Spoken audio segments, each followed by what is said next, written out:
Hello guys, for today's video magluluto nga tayo ngayon ng chop suey.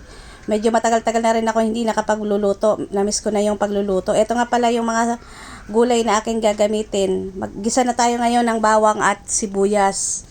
Isunod na rin natin yung kamatis.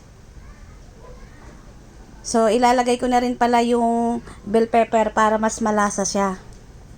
So igisa-gisa lang natin siya ng konti para madurog yung kamatis. So, ilalagay ko na rin pala yung atay ng manok. Ito yung magpapasarap sa ating chop suey. Mas masalasa kasi pag atay ng manok yung isasahog natin. Naglagay din ako ng chicken cubes. Unahin natin ilagay yung carrot sa sayote. Matagal kasi siyang maluto. So, lalagyan ko din siya ng isang basong tubig. So, pag malambot na, ilagay ko na rin yung broccoli.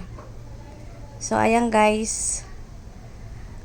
Halo-haloin na rin natin siya para malasa. So, ilalagay na rin natin yung ating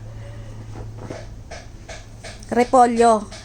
Huli ko siyang ilalagay. Mabilis lang kasi siyang maluto. So, ayan guys. Lalagyan din natin siya ng pampalapot para mas maganda tingnan. So, ayan guys. Malapit nang maluto yung ating chop suey. Huwag nating lulustakin yung gulay kasi pangit pag lustak. So, ayan guys, luto na yung ating chop suey. So, ano pang inaantay? Kainan na!